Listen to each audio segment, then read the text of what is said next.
২৩ November শ্বাসকষ্টসহ বিভিন্ন জটিলতার কারণে বিএনপি চেয়ারপারসন বেগম খালেদা জিয়াকে রাজধানীর এভারকেয়ার হাসপাতালে ভর্তি করা হয়।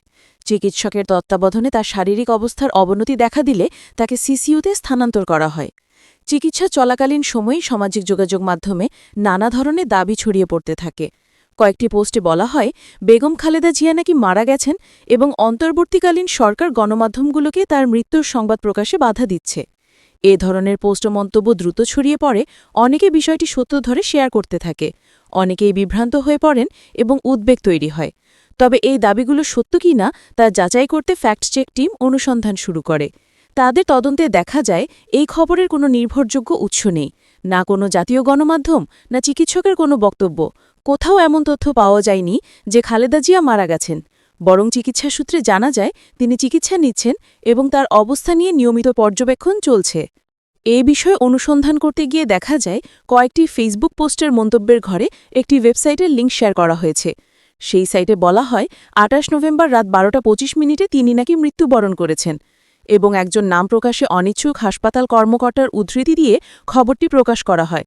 তবে এই রিপোর্টটি কোথাও যাচাই করা হয়নি, কোনো স্বীকৃত উৎস এই তথ্য সমর্থন করেনি। পাশাপাশি দাবি করা হয় সরকার নাকি গণমাধ্যমকে মৃতের খবর প্রচার করতে দিচ্ছে না, কিন্তু এ বিষয়ে কোনো প্রমাণ পাওয়া যায়নি। অন্যদিকে কয়েকদিন পরে ২৯ নভেম্বর সকালে জানা যায় যে খালেদা জিয়া স্বল্প সময়ের জন্য কথা বলেছেন। একই দিন রাতে তার ব্যক্তিগত চিকিৎসক সংবাদ সম্মেলনের মাধ্যমে সর্বশেষ শারীরিক অবস্থা জানান, কিন্তু সেই রিপোর্টগুলো সামাজিক যোগাযোগ মাধ্যমে প্রচার হওয়া গুজবের সঙ্গে সম্পূর্ণ বিপরীত। গুজবে আরও বলা হয় বিএনপির মহাসচিব মির্জা ফখরুল ইসলাম আলমগীর নাকি জানিয়েছেন যে খালেদা জিয়ার কোনো আপডেট নিতে দেওয়া হচ্ছে না, এবং সিনিয়র নেতা রুহুল কবির রিজভী নাকি বলেছেন যে দেখা করতে গেলেও নানা শর্ত দেওয়া হচ্ছে এবং বাহিরে এসে কোনো কথা বললে হুমকি দেওয়া হচ্ছে। কিন্তু এসব বক্তব্যেরও কোনো বিশ্বাসযোগ্য উৎস পাওয়া যায়নি। সংবাদগুলো খুঁজি দেখা হলে দেখা যায় কোনো জাতীয় দৈনিক, টিভি চ্যানেল বা অফিসিয়াল বিবৃতিতে এসব মন্তব্যের কোনো উল্লেখ নেই। ফ্যাক্ট চেক টিম আরও খুঁজে বের করে যে যেই ওয়েবসাইটটি এসব খবর প্রকাশ করেছে তার ডোমেন খুব নতুন এবং মাত্র ১ বছরের মেয়াদে নিবন্ধিত। সাইটটি বিশ্লেষণ করলে দেখা যায় সেখানে নিয়মিতভাবে ভিত্তিহীন ও মনগড়া নিউজ প্রকাশ করা হচ্ছে, অর্থাৎ গুজব ছড়ানোর উদ্দেশ্যেই সাইটটি পরিচালিত হতে পারে।